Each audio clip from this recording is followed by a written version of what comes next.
So Tammie, you said you had to audition for RuPaul's Drag Race. What was that like? The auditions were easy. It was easy. We would just, it was online. It was mainly an online thing. And then, luckily, being that I was in LA, Toronto Fierce Casting was the original um, casting agency. They sent people out scouting, and um, who was it that came out? I can't remember her name. But, anyways, she came out and then asked me to come in and do an audition. So, 2 weeks later, I went in and did the audition, got the job, and there I was. But they What's it originally like? asked us, huh? Go ahead. Go ahead. They originally asked us to have an assistant because mainly big time drag does have an assistant. So we had an assistant, and I know how it is. Uh, it's expensive. Drag is very expensive. So, We just look cheap. well, Dolly Parton says that the best, doesn't she? So, Yes, she does. uh, Yes, she it's does. You're cast in the show. So you go there, and how long were you secluded before the filming started? What was that like? I think we were secluded almost a week or something. It went by so fast, less than a week, and then into the show. And then, I mean, there was bed bugs, that's for sure. Seriously? Yeah, yeah, yes. Because I showed one of the young ladies. I was like, "Well, look at this. I have a," and she's like, "Oh, that's a bed bug." One of the casting people, that was there helping out behind the scenes. Yeah. You had some big names in that first group. Of course, for the first season, they wanted to make a big splash. Tell us some of the other queens who were in that first season. Bibi Sahara Beignet, Bibi Sahara, Yes. and Bibi Sahara is going to be celebrating her 20 years of drag very soon, Yeah. which I'm really happy. So shout out to her. And then of course, we had Nina Flowers, and then we also had Angina. Shout out to Angina. And then Yes. there was Jade, and then there was Rebecca Glasscock, of course, and there was Akasha, and then of course you have Victoria Parker, Hog Chop Parks. Yes. Yes. So the first week, Pork Chop went home, Hmm. which, Which I thought was unfair, you know, because she's worked so hard and she's a staple within the community, and as far as that went, but she got her comeuppance, as one would say, I guess. yeah. Well, I was so happy because I was looking forward to RuPaul's Drag Race to come on and to see it. And then I'd see clippets of all the how do I the female illusionists or the female impressionists, Oh, and then Chanel. I saw you, and I thought, God, Tammie's like me, a real drag queen, and so Right. I was really rooting. I was rooting for you to show the other girls, that yeah, we have a place too. But you must have made an impression because they invited you back for All Stars. How did that feel? Yes. It was great to be asked back to All Stars, and I was told that I was going to be asked back. I thought to myself, please, with that, it's just the pressure is so hard from being on the show, of course.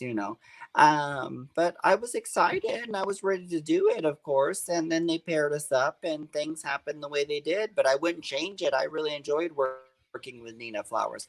I wish that she would answer her phone nowadays, but she doesn't do that because she doesn't want to have anything to do with the show.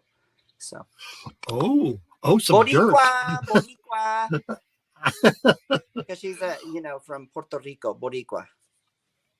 Um, in watching the show, it looks like, oh, this is your assignment, and you have 30 minutes to do it.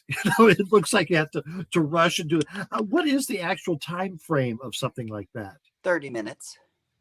Oh, really? No, it really is. It's really it's not really conducive. Or yet you'll be given a large amount of time, or you'll be given a small amount of time.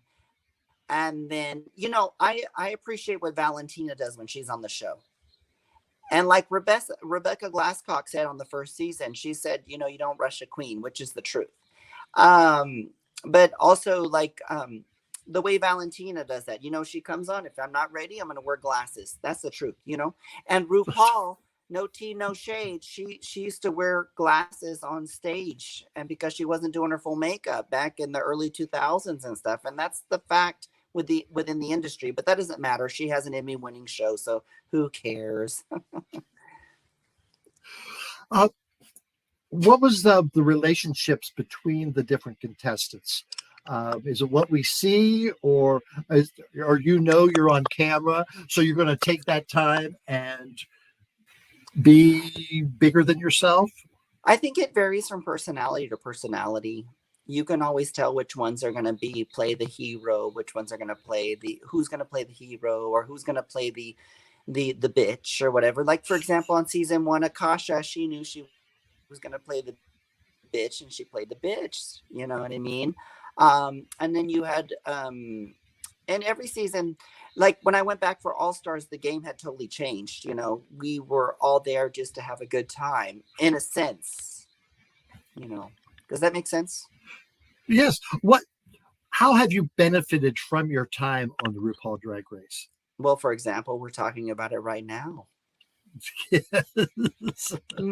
But I mean, it's been great because the fanfare is so good, and I'm able to connect, and also I've been able to stay relevant. I've always been able to stay relevant, so that's been nice, and always to be part of the brand, even though I don't think I'm fully recognized by World of Wonder for that. You know. Do you have any connections with the RuPaul family still? Well, I can call them and let them know, and they have bought my rag queens, which are my, soft sculptures that I make. Some people from there have bought them, but Ooh, I'd like to see those. they're on my Instagram, and they're sold exclusively through Instagram. My rag queens with a Z, Rag made with queen. my previously worn designer nylons. Did you wash them first? Well, of course I have to wash them. Who wants a stinky teety? Well, you'd be surprised. I know people are kinky. That's why I make the dolls. Wow. Kinky cats, When was the last time you talked to RuPaul in person? Well, the thing is, you don't really get to talk to RuPaul so much on TV. And if you ever see him out, well, I'd have to say frack you later. Because of the fracking. Exactly. For those who don't know, RuPaul owns a ranch. Is it Wyoming or Montana? He owns one in Wyoming, of course, and whatever over there. And then they also own another ranch in Australia. His partner does. And they allow fracking on their property. So well, you got to make that money, right? You got to make more it here, money, because you can't take it to heaven, and you can't take it to hell.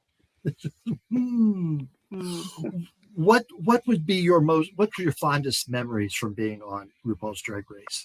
My fondest memory is actually the fans. I mean, that's the best thing about it, is that being able to connect with the fans, and that I have the number one catchphrases of all the queens. Give us some of those catchphrases. Walking children in nature. There's also, tears in the rain, can't feel no pain. Mm-hmm. And many others. There's a great YouTube of your top 10 phrases. 13 actually, with Miss Mojo. That was very good. I enjoyed watching that today. Miss Mojo. So shout out to Miss Mojo. Well, yes, Miss Mojo. Hello there. Thank you very much. I've always been a fan of Miss Mojo. You can go watch, and there's spoiler alerts and films and endings to films and montages of different things, which I just love it. It's wonderful. All right, Tammie, hold right there. We'll be right back with you. So thank you very much again for being on. Love talking to you.